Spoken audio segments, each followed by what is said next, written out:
আমি মোহাম্মদ লুৎফর রহমান, আমি এসেছি নির্লজ্জ টিভি থেকে। এখানে আমরা শুনেছি যে বাংলাদেশের সব থেকে বড় ব্যবসায়ী মানে একজন কাপড় ব্লগার। আপনারা হয়তো এতক্ষণে বুঝতেই পেরেছেন যে আমরা তাদের বাড়ির পাশে আছি। এখন আমরা তাদের ইন্টারভিউ নিতে যাচ্ছি। এতক্ষণে তারা অনেক টিকটকারকে ছাড়িয়ে এখন বাংলাদেশের সব থেকে উপরে উঠে এসেছে এবং অনেক টাকার মালিকও হয়ে গেছে। এই জন্য আমরা তাদের ইন্টারভিউ নিতে যাচ্ছি। এখন আমরা তাদের বাড়ির পাশে আছি, এখন আমরা তাদের বাড়ি যাবো এবং তাদের ইন্টারভিউ কালেক্ট করব। এখন আমরা তাদের ইন্টারভিউ নিয়ে দেখবো যে তারা কিভাবে এত সফলতা অর্জন করেছে এবং এর পিছনে কি কাহিনী আছে সেগুলো জানার চেষ্টা করব এবং আপনাদের মাঝে শেয়ার করার চেষ্টা করব। আপনারা আমাদের সাথে থাকবেন। আমরা ইতিমধ্যে চলে এসেছি তাদের কাপড় ব্লগারদের বাসায়। এখন দরজাটা দেখা যাচ্ছে খোলা, হয়তোবা আমরা পারফেক্ট সময় এসেছি, কারণ দরজা খোলা রেখে হয়তো তারা টিকটক করতেছে, আমরা তাদের না বলে ভুলে যাবো। এই যে আমরা এখন তাদের বাসার ভিতরে ঢুকে করছি এবং এখানে দেখতেছি তারা বসে আছে। এ ভাই, আপনি কে ভাই? আপনি হুট করে ঘরের ভিতর ঢুকে বিছানা করে বসে গেলেন ভাই?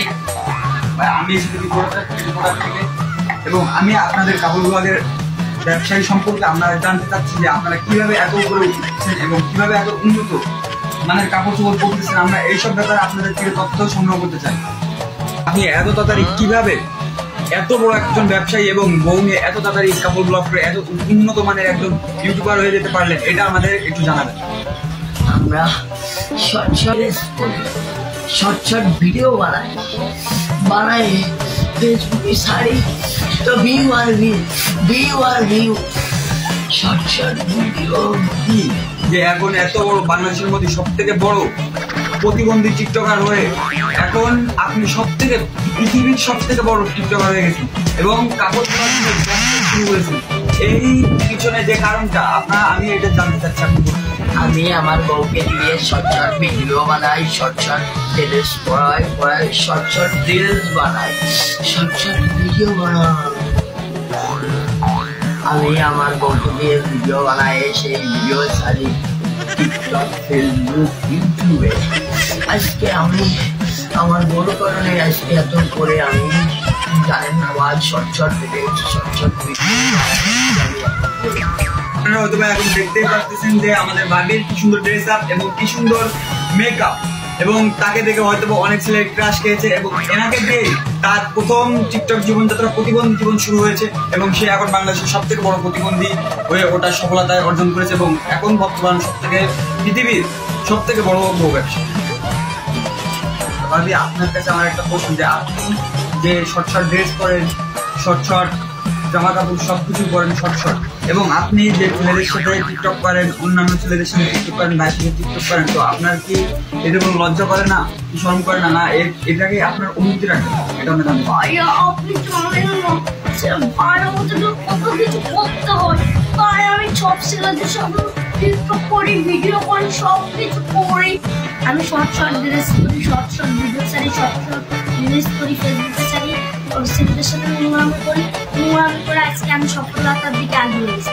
তো আপনারা হয়তো এখন দেখতেই পাচ্ছেন এবং তার মুখে শুনতেই পাচ্ছেন যে তারা এতদিন ছেলেদের সাথে নষ্টামি এবং ছেলেদের সাথে লেপটালেপটি করে তারা এত উপরে উঠেছে এবং ভাইরাল হয়েছে, এবং তারা এই দুজনই বাংলাদেশের বর্তমান কাপড় ব্লগারের নামে পরিচিত।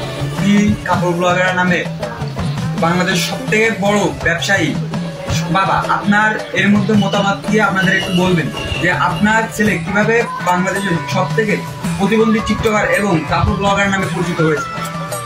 অনুভূতি আর কি বলবো, আমি ভাবছিলাম আমার ছেলে হলো চাকরিজীবী হবে, এই সারা ওয়ার্ল্ড পৃথিবীতে 1 নম্বর নিয়ে পরিচিত হবে। কিন্তু আপনার কল্পনা ওটাই সঠিক, কিন্তু আপনার ছেলে হয়েছে কাপড় ব্লগার নামে একজন ব্যবসায়ী, যে বাংলাদেশের মধ্যে সব থেকে প্রথম স্থানে রয়েছে। প্রথম স্থানে রয়ে কি হবে, বউ ব্যবসা চালিয়ে তাই উঠেছে। আপনার কাছে আমার একটা প্রশ্ন, যে আপনি এই কাপড় ব্লগার নামে বউ ব্যবসায়ীদের বাবা হয়ে আপনার অনুভূতিটা কি? ভাই, আমি মাঠে জোন বেচে খাই। আমার কাছে যদি কেউ শোনে তোমার ছেলে আছে, আমি বলি আমার ছেলে নেই, ছেলে বৌমা কিচ্ছু নেই, বুঝছেন ভাই? আপনারা হয়তো এখন বুঝতে পারতেছেন, তার বাবা বলতেছে যে এখন তার কোনো ছেলে এবং বৌমা নেই, কিন্তু তার ছেলে দাবি করে যে আমার বাবা আছে এবং তারা বাংলাদেশের সব থেকে বড় বউ ব্যবসায়ী। আপনার এই নজর ছেলে বা প্রতিবন্ধী ছেলে কিভাবে জন্ম হয়েছে? ভাই দুঃখের কথা আর কি বলবো, ওদিন ফার্মেসি বন্ধ ছিল, ফার্মেসি দুর্ঘটনা করে আজকুল আমরা সন্তান। এর মানে আমরা এখন বুঝতে পারছি যে আমাদের কোনো দিনই ফার্মেসি বন্ধ রাখা উচিত না। ভিডিও বানাই। এই ভাইয়া, সাংবাদিক ভাইয়া, তুমি এখন যাও ভাইয়া, আমরা এখন হট ভিডিও বানাবো ভাইয়া। তুমি এখন যাও, হট ভিডিও বানাবো, টিকটক ফেসবুকে ছাড়লেই মিলিয়ন মিলিয়ন। তুমি এখন যাও ভাইয়া, মিলিয়ন মিলিয়ন। তো আপনারা ইতিমধ্যে দেখতে পাচ্ছেন যে আমরা যে দুজন কাপল ব্লগারদের ইন্টারভিউ নিতে এসেছিলাম, তো এখন তারা ভিডিও বানাবে এবং আপনারা হয়তো এতক্ষণে বুঝতেই পারছেন যে তাদের এই সফলতার পাশে আছে অনেক রকমের নকশা। এখন তার বাবা বলেছে তার জন্ম হয়েছে ফার্মেসি দুর্ঘটনার কারণে। তো ইতিমধ্যে আপনারা দেখতে পারলেন সে আমাকে বাইরে যেতে বলতেছে এবং তারা এই কাপড় ব্লগ করে পুরো বাংলাদেশের ভিতর 1 নম্বর কাপড় ব্লগার নামে বা বউ ব্যবসায়ী নামে পরিচিত, 1 নম্বর পরিচিত এবং তারা বউ ব্যবসায়ী নামে পরিচিত এবং তারা হঠাৎ ভিডিও করে এবং পুরো বাংলাদেশের মধ্যে অনেক ভিউজ কামায়।